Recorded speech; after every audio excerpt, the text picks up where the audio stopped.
Oxygen देना। जब मरीज को asthma, anaemia, pneumonia, lung cancer या हृदयाघात जैसी गंभीर बीमारियां होती हैं, तो सांस लेने में कठिनाई होना आम बात है।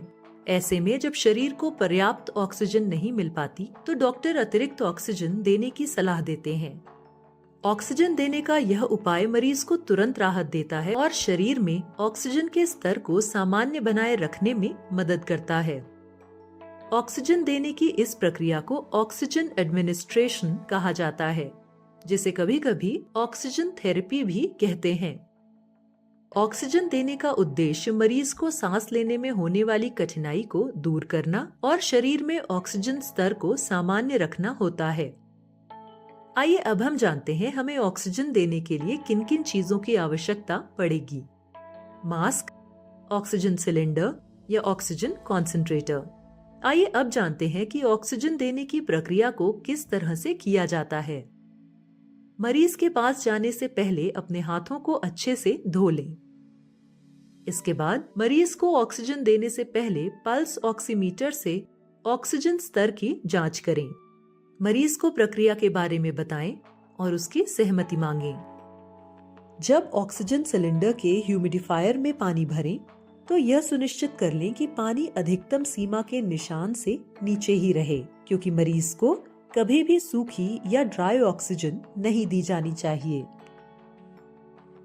यदि आपको 2 लीटर या उससे कम ऑक्सीजन देनी है, तो नेजल कैन्युला का उपयोग करें और 5 लीटर या उससे ज्यादा ऑक्सीजन देने के लिए ऑक्सीजन मास्क का इस्तेमाल किया जाता है। हम यहाँ ऑक्सीजन मास्क का उपयोग करेंगे। ऑक्सीजन मास्क को ट्यूब यानी नली के एक सिरे से जोड़ें और दूसरे सिरे को ह्यूमिडिफायर से जोड़ें। फिर मरीज के चेहरे पर ऑक्सीजन मास्क लगा दें। मास्क लगाने के बाद ऑक्सीजन सिलेंडर में लगे वाल्व को खोलें, जिससे ऑक्सीजन मरीज तक पहुंचने लगेगी।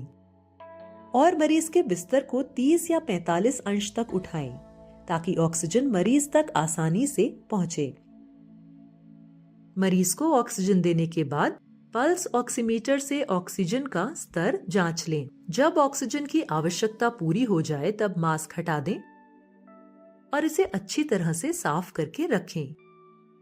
ध्यान रखें, ऑक्सीजन एडमिनिस्ट्रेशन के दौरान हमें कुछ महत्वपूर्ण बातों का ध्यान रखना चाहिए। मरीज को ऑक्सीजन देने से पहले पल्स ऑक्सीमीटर से ऑक्सीजन का स्तर जांच लें। इसके अलावा ऑक्सीजन सिलेंडर के फ्लो मीटर की बॉल 0 पर होनी चाहिए। ऑक्सीजन लगाने के बाद मरीज के ऑक्सीजन स्तर को समयांतर पर चेक करते रहें। अंत में ऑक्सीजन देने की प्रक्रिया एक महत्वपूर्ण चिकित्सा उपाय है, जो मरीजों की सांस लेने में कठिनाई को दूर करने में मदद करती है।